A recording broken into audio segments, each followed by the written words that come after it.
Hello guys, welcome back to our YouTube channel. ഇന്നത്തെ video എന്താണെന്ന് വെച്ചാൽ ഞങ്ങൾ ഓക്ലാൻഡിലെ ഹെൻഡർസണിലുള്ള കിവി വാലി ഫാം പാർക്കിൽ പോയപ്പോൾ എടുത്ത വീഡിയോ ആണ്. അപ്പോൾ ഞങ്ങളുടെ വീട്ടിൽ നിന്ന് ഇവിടെയൊക്കെ ഒരു 30 മിനിറ്റ് ഡ്രൈവാണുള്ളത്. ഇവിടെ ഇഷ്ടംപോലെ പാർക്കിംഗ് സ്പേസ് ഒക്കെ ഉണ്ട്. പക്ഷേ ഞങ്ങൾ പോയ ദിവസം ഒരു പബ്ലിക് ഹോളിഡേ ആയിരുന്നു. അപ്പോൾ അതുകൊണ്ട് തന്നെ നല്ല തിരക്കുണ്ടായിരുന്നു. അതുകൊണ്ട് തന്നെ ഞങ്ങൾ കുറച്ച് നേരം വെയിറ്റ് ചെയ്തതിന് ശേഷമാണ് ഞങ്ങൾക്ക് പാർക്കിംഗ് കിട്ടിയത്. അങ്ങനെ ഞങ്ങൾ വണ്ടിയൊക്കെ വെച്ചിട്ട് പാർക്കിലേക്ക് നടന്നു. അപ്പോൾ ഇതൊരു കുന്ന് പോലത്തെ ഏരിയയിലാണ് വരുന്നത്. പാർക്കിംഗ് ഒക്കെ ഒരു കുന്ന് പോലത്തെ സ്ഥലത്ത് ഇത് കുറച്ച് താണിട്ട് അങ്ങനെയാണ് സെറ്റ് ചെയ്തിട്ടുള്ളത്. ഇതാണ് ഒരു എൻട്രൻസ് വരുന്നത്. മെയിൻ എൻട്രൻസ് ബോർഡൊക്കെ വെച്ചിട്ട് അത് ഇപ്പുറത്തെ സൈഡിൽ വേറെയുണ്ട്. ഇവിടെ എൻട്രി ഫീ വരുന്നത് അഡൾട്ടിന് $19, കുട്ടികൾക്ക് $16 അങ്ങനെ ഞങ്ങൾ ടിക്കറ്റൊക്കെ എടുത്തു. അപ്പോൾ ടിക്കറ്റ് എടുക്കുമ്പോൾ അവിടെ നിന്ന് തന്നെ നമുക്കിങ്ങനെ ഇവിടുത്തെ ആനിമൽസിനെ നമുക്ക് ഫീഡ് ചെയ്യാൻ വേണ്ടിയിട്ടുള്ള പുല്ലും പിന്നെ അതിൻ്റെ തീറ്റയൊക്കെ നിറച്ചിട്ടുള്ള ഇങ്ങനത്തെ ബോക്സ് തരും. ഞങ്ങൾ എത്ര ടിക്കറ്റാണ് എടുക്കുന്നത് അതിനനുസരിച്ച്. ഇപ്പോൾ ഞങ്ങൾ 3 പേരുള്ളതുകൊണ്ട് 3 ബോക്സ് അങ്ങനെ ബോക്സായിട്ട് അവർ നമുക്ക് തരും. നമുക്ക് ഉള്ളിൽ കയറിയിട്ടാകുമ്പോൾ അവിടുത്തെ ആനിമൽസിന് നമുക്ക് കൊടുക്കാൻ പറ്റും. പിന്നെ അവർ ടിക്കറ്റ് എടുക്കുമ്പോൾ ഇങ്ങനെ ഒരു സ്റ്റിക്കറാണ് തരും. അതപ്പോൾ ഞങ്ങളുടെ ദേഹത്ത് എവിടെയെങ്കിലുമായിട്ട് അത് ഒട്ടിച്ച് വെക്കണം. അങ്ങനെയാണ്. അതൊക്കെ കഴിഞ്ഞ് ഞങ്ങൾ നേരെ ഉള്ളിലോട്ട് കയറുകയാണ്. ഇതാണ് എൻട്രി വരുന്നത്. അപ്പോൾ ആദ്യം തന്നെ കാണുന്നത് മുയലിനാണ്. ഇവിടുത്തെ മുയലിനൊക്കെ എന്തൊരു വലിപ്പമാണെന്നോ. മാത്രമല്ല നല്ല പഞ്ഞി പോലെ ഭയങ്കര തിക്കായിട്ടുള്ള രോമമൊക്കെ ഉള്ള ടൈപ്പാണ്. ഞാൻ ആദ്യമായിട്ടാണ് ഇങ്ങനത്തെ മുയലിനൊക്കെ കാണുന്നത്. വെച്ചാൽ ഭയങ്കര തടിയായിട്ട് അതിന് തന്നെ അത് നടക്കാൻ പറ്റുന്നില്ല. ഭയങ്കര ഒരു വലിയ ഒരു പഞ്ഞീൻ്റെ ഒരു സാധനം കൂട്ടി വെച്ച പോലെ അങ്ങനെ തോന്നുന്നില്ല ഒറ്റയടിക്ക് നോക്കുമ്പോൾ. ഇപ്പോൾ ഇത് കണ്ട ഇങ്ങനെ അനങ്ങാണ്ട് ഇങ്ങനെ കിടക്കുന്നത് കണ്ട. അതിനിങ്ങനെ മെല്ലനെ പോയിട്ട് തൊടുമ്പോൾ അതിങ്ങനെ നോക്കും. എനിക്ക് പൊതുവെ ഇങ്ങനത്തെ സാധനങ്ങളൊക്കെ പേടിയാണ്. അപ്പോൾ ഞാനങ്ങനെ തൊടാനൊന്നും പോയിട്ടില്ല. അപ്പോൾ ഇവിടെ അതിൻ്റെ കുഞ്ഞുങ്ങളും ഒക്കെ ഉണ്ട്. എനിക്ക് തൊടണം എന്നൊക്കെ ഉണ്ട്, പക്ഷെ എനിക്ക് ഭയങ്കര പേടി. അതുകൊണ്ട് ഞാനൊന്നും തൊടാനൊന്നുമില്ല. ജസ്റ്റ് ഇങ്ങനെ വീഡിയോ എടുക്കുക മാത്രമേ ചെയ്തുള്ളൂ. അപ്പോൾ പൊന്നുവിനോട് ഞാൻ പറഞ്ഞു ഒന്ന് തൊട്ട് നോക്കും. പക്ഷെ പൊന്നുവിന് എന്നെക്കാട്ടിയും പേടിയാണ്. അവൾക്ക് ഇങ്ങനെ ദൂരെ നിന്ന് കാണുന്നതല്ലാണ്ട് അവൾ തൊടുകയില്ല. അവൾക്ക് ഭയങ്കര പേടിയാണ്. ഏട്ടൻ പറഞ്ഞു നിങ്ങളെ രണ്ടിനെയും കൊണ്ട് ഞാനല്ലാണ്ട് വരില്ലല്ലോ ഇങ്ങോട്ടേക്കൊന്നും. അപ്പോൾ ഇത് ആ വലിയ മുയലില്ല, അത് തന്നെ അവിടെ നിന്ന് വെള്ളം കുടിക്കുന്നത് നോക്കുക. അവൾക്ക് ഭയങ്കര ഒരു രസമായിട്ട് തോന്നുന്നല്ലേ കാണുമ്പോൾ. അങ്ങനെ തന്നെ വെള്ളം വലിച്ച് ഇങ്ങനെ കുട്ടികളെല്ലാം വാട്ടർ ബോട്ടിലെന്നെല്ലാം കുടിക്കുന്ന പോലെ തന്നെ കുടിക്കുന്നു. ഇത് കണ്ട അതിന് തന്നെ അങ്ങോട്ട് നടക്കാൻ പറ്റുന്നില്ല. അത് മെല്ലനെ ഇങ്ങനെ ഒരുമാതിരി എഴഞ്ഞിട്ടെല്ലാം പോകുന്ന പോലെ അത് പോകുന്നത്. ഇതിപ്പോൾ ഇവർ ഈ അപ്പുറം നിൽക്കുന്ന കുട്ടികളെല്ലാം ഇങ്ങനെ തൊടുന്ന കാണുമ്പോൾ ഞാൻ ജസ്റ്റ് ഒന്ന് വെറുതെ പോയിട്ട് തൊട്ടു. പക്ഷെ എനിക്കും പേടിയുണ്ട്. ഞാൻ തൊട്ടില്ല എന്ന് പറഞ്ഞിട്ട് ഞാൻ തൊടുന്നത് തന്നെ. പിന്നെ ഒരു സൈഡിൽ ആ കുട്ടികളും തൊട്ടുകൊണ്ടുണ്ട്. ആ ഒരു ധൈര്യത്തിൽ ഞാനും തൊട്ടത്. എന്നിട്ട് പിന്നെ പൊന്നോട് ഒരിക്കൽ തൊട്ട് നോക്ക് പറഞ്ഞു. പക്ഷെ അവൾ എന്തിട്ട് സമ്മതിക്കില്ല. വയ്യ ഏട്ടൻ പറഞ്ഞ് ഞാൻ എടുത്തിട്ട് പിടിക്കുക, എന്നിട്ട് അങ്ങ് നീ തൊട്ട് നോക്ക്. എന്നിട്ട് അവളും അങ്ങനെ തന്നെ മെല്ലനൊന്നും തൊട്ട് നോക്കിയതേ ഇല്ലു. അവൾക്കും പേടിയുണ്ട്, ഉള്ളിൽ പേടിയാണ്, ഭയങ്കര പേടിയാണ് അവൾക്ക് ഇങ്ങനത്തെ സാധനത്തിലെല്ലാം. പിന്നെ ഇവിടെ നമുക്ക് കുറച്ച് നേരം അവിടെ ക്യൂ നിന്ന് കഴിഞ്ഞാൽ ഈ മുയലിനെ ഇവർ എടുത്തിട്ട് നമുക്ക് എങ്ങനെ തൊടേണ്ടത് ആക്കേണ്ടത് അങ്ങനെയെല്ലാം അവിടെ നിന്ന് കുറച്ച് സമയം ഇരുന്നിട്ട് നമുക്ക് ചെയ്യാൻ പറ്റും. അവർ പറഞ്ഞു തരും അങ്ങനെ ഇങ്ങനെ ചെയ്യുന്നൊക്കെ പറഞ്ഞിട്ട് ആക്കിത്തരും. പക്ഷെ ഞങ്ങളത് നിന്നില്ല. അതിന് കുറേ ആൾ ക്യൂ നിൽക്കുന്നുണ്ട്. അതുകൊണ്ട് നമ്മൾ നിന്നിട്ടില്ല. പിന്നെ ഞങ്ങൾ അവിടെ നിന്ന് പുറത്തേക്ക് ഇറങ്ങുമ്പോൾ ഇങ്ങനെ കുട്ടികൾക്ക് വേണ്ടിയിട്ട് ഇവിടെ പ്ലേ ഏരിയ ഒക്കെ സെറ്റ് ചെയ്തിട്ടുണ്ട്. സ്ലൈഡും ഊഞ്ഞാലും അങ്ങനെയൊക്കെ ആയിട്ട് പ്ലേ ഏരിയ ഒക്കെ സെറ്റ് ചെയ്തിട്ടുണ്ട്. പിന്നെ എന്തെങ്കിലും ഫുഡൊക്കെ കൊണ്ടുവന്ന് കഴിക്കാൻ വേണ്ടിയിട്ടുള്ള ടേബിളും അതിനുള്ള സീറ്റിംഗ് ഏരിയ ഒക്കെ അങ്ങനെയും സെറ്റ് ചെയ്തിട്ടുണ്ട്. പിന്നെ അങ്ങനെ നടക്കുമ്പോഴാണ് ഈ ആടിനെ കണ്ടത്. അപ്പോൾ ആട് നമ്മളെ കയ്യിൽ ഇവരെ തീറ്റയില്ലേ അത് കാണുമ്പോൾ തന്നെ ആടിത ഇങ്ങനെ അതിൻ്റെ ഉള്ളിൽ കൂടെ തലയിട്ടിട്ട് ഇങ്ങനെ ആർത്തി കളിച്ചിട്ട് ഇങ്ങനെ പുറത്തേക്ക് വരുന്നത്. അത് കാണുമ്പോൾ തന്നെ എനിക്ക് പേടിയായി. ഞാൻ പറഞ്ഞു എനിക്ക് കൊടുക്കാൻ പറ്റില്ല ഏട്ടാ, നിങ്ങൾ തന്നെ കൊടുത്തോന്ന്. അപ്പോൾ ഏട്ടനിങ്ങനെ വെച്ച് കൊടുക്കുന്നത്. അപ്പോൾ അതിങ്ങനെ ശക്തിയായിട്ട് ഇങ്ങനെ പ്രസ് ചെയ്തിട്ട് ഇതിങ്ങനെ തിന്നാൻ വേണ്ടിയിട്ട് വരുന്നത്. അപ്പോൾ ഏട്ടനിങ്ങനെ കൊടുത്തിട്ട് ഏട്ടൻ പറഞ്ഞു കുഴപ്പമൊന്നുമില്ല, ഇങ്ങനെ പിടിച്ചു കൊടുത്താൽ മതി, കുഴപ്പമൊന്നുമില്ല, അത് തിന്നോളം പിടിച്ചു കൊടുത്താൽ മതി പറഞ്ഞു. അപ്പോൾ ഞാൻ വെച്ചാൽ എന്നാൽ ഒന്ന് ട്രൈ ചെയ്ത് നോക്കാം കുഴപ്പമൊന്നുമില്ല എങ്കിൽ. അപ്പോൾ ഞാനിങ്ങനെ പിടിച്ചു. അപ്പോൾ ഈ ആട് കണ്ടോ ഇതിങ്ങനെ ശക്തി അങ്ങനെ പ്രസ് ചെയ്യുന്നത് തിന്നാൻ വേണ്ടിയിട്ട് നല്ല ശക്തിയിൽ ഇങ്ങനെ ഇതാക്കിയത്. അപ്പോൾ എനിക്ക് കയ്യിൽ അത് പിടിച്ചിട്ട് എനിക്ക് നിൽക്കുന്നില്ല. ഞാൻ വേഗം അത് മതിയാക്കി ഞാൻ ഏട്ടൻ്റെ കൈമ തന്നെ കൊടുത്തു, നിങ്ങൾ തന്നെ കൊടുത്തോന്ന് പറഞ്ഞിട്ട്. പൊന്നുവാണെങ്കിൽ ഈ വഴിക്കേ വരില്ല. പൊന്നു അങ്ങ് ദൂരെ മാറി നിന്നിട്ട് പൊന്നു നോക്കുന്നു. അവൾക്ക് ഭയങ്കര പേടി. അങ്ങനെ കുറച്ച് നേരം ആടിന് തീറ്റയൊക്കെ കൊടുത്ത് പിന്നെ ഞങ്ങൾ അത് മതിയാക്കി പിന്നെ അങ്ങോട്ട് മുന്നോട്ട് നടന്നു. പിന്നെ ഇവിടെ നിലത്തൊക്കെ ഇങ്ങനെ ജില്ലി ഇട്ടിട്ടുള്ളത്. അപ്പോൾ ഇങ്ങനെ ഇതൊരു ഇറക്കം ഉണ്ടായിരുന്നു. അപ്പോൾ നടക്കുമ്പോൾ ഇങ്ങനെ അവൾ നല്ല സ്പീഡിൽ നടക്കുമ്പോൾ ഞാൻ അവളോട് പറയുന്നുണ്ട് ശ്രദ്ധിച്ച് നടക്കില്ലെങ്കിൽ വീണ് പോകുന്നു. അവൾ നല്ല ഒന്നും നോക്കാണ്ടങ്ങ് നടന്ന് ഒന്ന് നിരങ്ങി വീണു. പിന്നെ ഇവിടെ കോഴിയൊക്കെ ഉണ്ട്, നല്ല കോഴി. നമ്മളതേ നാട്ടിൽ കാണുന്ന അതുപോലത്തെ കോഴി. ഒരു കളറും ചേഞ്ചില്ല, ഒരുപോലെ കളറെല്ലാം അതുപോലെ ഉണ്ട്, ഒരു മാറ്റവും അതേ സൈസ്. പിന്നെ കുറച്ചൊരു വ്യത്യാസം എന്താണെന്ന് വെച്ചാൽ കുറച്ചും കൂടി തടിയുണ്ട്. എന്ന് വെച്ചാൽ രോമം ഇതെല്ലാം ഇതായിട്ട് പൂട കുറച്ചും കൂടി കൂടുതലില്ല പോലെ തോന്നുന്നു. അതുപോലെ തന്നെ താറാവുണ്ട്. അത് പൂവൻകോഴീനൊക്കെ കണ്ട പൂവൻകോഴിയിൽ നാട്ടിലുള്ള അതുപോലെ തന്നെ ഒരു മാറ്റവും പൂവൻകോഴീനെ കാണുമ്പോൾ പേടി അത് കൊത്താൻ വരുമോ വെച്ചിട്ട്. ഇതാ താറാവുണ്ട്. താറാവ് തന്നെയല്ലേ ഇതിന് പറയുക, അതേന്ന് തോന്നുന്നു. അല്ല ഈ താറാവ് ബാത്ത അതെല്ലാം ഒന്നാണ്, അതെനിക്ക് ശരിക്കും അറിയില്ല, അതുകൊണ്ടാണ് ഞാനങ്ങനെ പറഞ്ഞത്. ഈ താറാവിനെ കണ്ട വലുത് എന്തൊരു സൈസാന്ന് നോക്കണം. അതെല്ലാം ഇങ്ങനെ വരുമ്പോൾ തന്നെ അതിന് തടി കൊണ്ട് നടക്കാൻ പറ്റാത്ത പോലെ അത് ഇങ്ങനെ വരുന്നത്. ഇതെല്ലാം നമ്മൾ ഈ കൈമൽ ഈ ഫുഡില്ലത് കൊണ്ടാണ് ഇങ്ങനെ കാണുമ്പോൾ തന്നെ ഓടി വരുന്നത്. കണ്ടോ, ഇട്ട് കൊടുക്കുമ്പോൾ എല്ലാം കൂടി തിന്നുന്നു ഭയങ്കരമായിട്ട്. അതിൽ വെറും ഒരു കാണാനൊന്നുമില്ല, വെറും പുല്ല്, ഉണക്കിയ പുല്ല് പോലത്തെ എന്തോ സംഭവമേ ഉള്ളൂ. പക്ഷെ അതെല്ലാം ഭയങ്കരമായിട്ട് എല്ലാം കോഴിയായാലും എല്ലാ ജീവികളും തിന്നുന്നുണ്ടത്. കോഴി, ആടും എല്ലാം തിന്നുന്നുണ്ട്.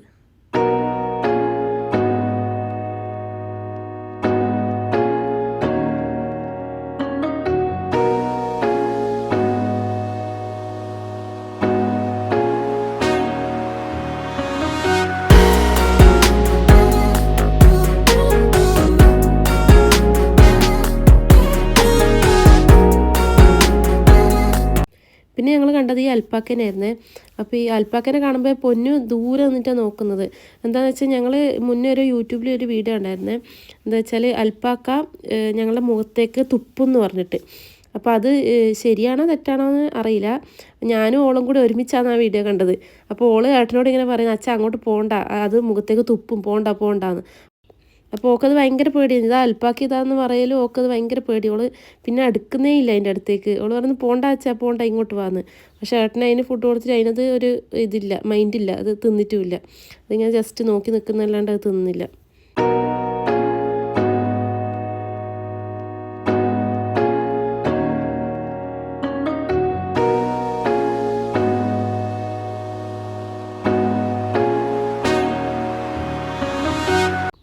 പിന്നെ ഇത് ഈ ചെമ്മരി ആടാനുണ്ടായിരുന്നേ. അത് ഞങ്ങൾ കാണുമ്പോൾ തന്നെ ഓടിയത് ആ കമ്പീൻ്റെ അടുക്കൽ കൂടെ. ഞങ്ങൾ വെച്ചാൽ അത് പൊട്ടിച്ച് പുറത്ത് വരുന്നു. പക്ഷെ അങ്ങനെ തലയിട്ട് ഇതാക്കിയിട്ട് അതിൻ്റെ ഇത് കണ്ട കമ്പിമലെല്ലാം അതിൻ്റെ രോമം ഇതായിട്ട് കുടുങ്ങി നിൽക്കുന്നു. അപ്പോൾ ഏട്ടന് ഇത് തന്നിട്ട് പറയുന്നത് കൊടുക്കുന്ന് ഇവളോട് പൊന്നുവിനോട് പറയുന്നത്. മുറുക്ക ആ ബോക്സ് എന്ന് വെച്ചാൽ ഇങ്ങനെ ഞങ്ങൾ പിടിക്കുമ്പോൾ ഒടിഞ്ഞു പോകുന്നു. അപ്പോൾ ഈ ആട് ശക്തിയിൽ തലയിടുമ്പോൾ അത് കൈമേൽ നിൽക്കുന്നില്ല, അത് പിടിച്ചിട്ട്. അപ്പോൾ ഏട്ടൻ പറയുന്നത് കൊടുത്തോ അത് തിന്നെന്ന് പറയുന്നത്. പക്ഷേ ഞങ്ങൾക്ക് പേടി, ഇത് ഭയങ്കര കണ്ണെല്ലാം കാണുമ്പോൾ തന്നെ പേടിയാവുന്നത്. ഭയങ്കരമായിട്ട് ഇങ്ങനെ ഇതായിട്ട് വരുന്നത് തിന്നാൻ വേണ്ടിയിട്ട്.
കാണുന്നത് ഇല്ലേ പശുവാണ്. ആ പശുവിനെ കണ്ടിട്ട് പേടിയായിപ്പോയി. വെച്ചാൽ അങ്ങനത്തെ ഒരു പശുവിനൊന്നും ഇതുവരെ കണ്ടിട്ടില്ല. അത് നോക്കറ ഭയങ്കര രോമം ഇതൊക്കെ ആയിട്ട് നീളവും നീളം കുറവ്. പക്ഷെ ഭയങ്കര തടിയും രോമവും കൂടുതൽ, അങ്ങനെയുള്ളൊരു ടൈപ്പ് പശു അത്. പിന്നെ ഞങ്ങൾ അതിനൊക്കെ ഇങ്ങനെ നോക്കി. പിന്നെ ഇവിടെ ഹോഴ്സ് റൈഡിങ് ഉണ്ട്. എന്ന് വെച്ചാൽ ഞങ്ങൾക്ക് അതിന് പ്രത്യേകിച്ച് വേറെ ടിക്കറ്റൊന്നും എടുക്കണ്ട. ഞങ്ങൾ ആദ്യം എടുക്കുന്ന ടിക്കറ്റിൽ തന്നെ ഇൻക്ലൂഡ് ആയിട്ടുള്ള അത്. അപ്പോൾ അതിന് ജസ്റ്റ് ഒന്ന് ക്യൂ നിൽക്കണം, ആൾക്കാരുണ്ടാവില്ല, അപ്പോൾ ആ ക്യൂ നിൽക്കണം. ഇങ്ങനെ ഹോഴ്സ് റൈഡ് ചെയ്യും. ജസ്റ്റ് അതിൻ്റെ ഉള്ളിലേക്കൂടെ റൗണ്ട് ചെയ്യും. ഇതെന്താ വെച്ചാൽ ഒരു വീട്ടുകാർ തന്നെ, അതായത് ഒരു ഫാമിലി തന്നെ നടത്തുന്ന, അവർ തന്നെ അച്ഛനും അമ്മയും മക്കളും അങ്ങനെ ആയിട്ടുള്ള അവർ നടത്തുന്നതാണെന്ന് എനിക്ക് തോന്നുന്നത്. എന്താ വെച്ചാൽ ഇവിടെ എല്ലാം ഉള്ളത് കുട്ടികളും അങ്ങനെയുള്ള ആൾക്കാരാണ്, അല്ലാണ്ട് പുറത്തുനിന്നും ആരുമില്ല. എല്ലാം ചെറിയ ഇപ്പോൾ കണ്ട ആ ചെറിയ കുതിരേനൊക്കെ കൊണ്ടുവരുന്നതുണ്ട്, അത് ചെറിയൊരു കുട്ടിയാണ്. അപ്പോൾ എല്ലാം ഇവിടെയുള്ള ആൾക്കാർ തന്നെയാണ്. അത് ഇവരൊരു ഫാമിലി ആയിട്ട് നടത്തിക്കൊണ്ടുപോകുന്ന ഒരു ഫാമായത്. ഞങ്ങളിതിൽ കയറിയില്ല. എന്താ വെച്ചാൽ എനിക്കും പേടിയാണ്, പൊന്നുവിന് അതിനപ്പുറം പേടിയാണ്. പക്ഷെ അവൾ കയറണം എന്ന് പറയുന്നുണ്ട്. ലാസ്റ്റ് ഞങ്ങൾ ക്യൂ നിന്ന് അവിടെ എത്തുമ്പോൾ മനസ്സ് മാറും, അതെനിക്ക് ഉറപ്പാണ്. അതുകൊണ്ട് ഞാനതിന് നിന്നിട്ടില്ല. പിന്നെ ഇതെന്താണെന്ന് വെച്ചാൽ ഈ ഒരു ട്രാക്ടറിൽ ഒരു സീറ്റില്ല, എന്താ പറയുക, ഒരു ബാക്കിൽ കണക്ട് ചെയ്തിട്ട് അത് ആൾക്കാർക്ക് ഇരിക്കാനുള്ള ഏരിയ, അതിൽ അവർ കയറ്റിയിട്ട് ഈ മലേൻ്റെ കുറച്ച് മുകളിൽ കൊണ്ടുപോയിട്ട് അവിടെ കുറച്ച് ഇതുണ്ട്, എന്താ പറയുക, മറ്റേ കറുത്ത കളറിലെ പന്നി, കാട്ടുപന്നി എന്നാകുമ്പോൾ അതിന് പറയാൻ എനിക്കറിയില്ല. പന്നിയുണ്ട്, പിന്നെ ഒട്ടകപ്പക്ഷിയുണ്ട്, അങ്ങനെ 2-3 സാധനങ്ങൾ, കുതിര, കഴുത, അതിനെല്ലാം കാണിക്കാൻ വേണ്ടിയിട്ടാണ് ഇവർ കൊണ്ടുപോകുന്നത്. അപ്പോൾ അതിന് കുറച്ച് ക്യൂ നിൽക്കണം, ആൾക്കാരുള്ളത് പോലെ, തിരക്കുള്ളത് പോലെ ക്യൂ നിന്നാൽ അവരതിന് കണക്കായിട്ട്, അത് എത്ര ആളെ കയറ്റാൻ പറ്റും അതിൽ കണക്കായിട്ട് ഒരു റൗണ്ട് കയറ്റും. ഒരു 5-6 മിനിറ്റ് അത്രയേ ഉള്ളൂ. മേലെ ഒന്ന് കൊണ്ടുപോയി കറക്കി തിരിച്ച് കൊണ്ടുവിടും, അത്ര.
അപ്പോൾ ഇതിനും പ്രത്യേകിച്ച് ചാർജൊന്നുമില്ല.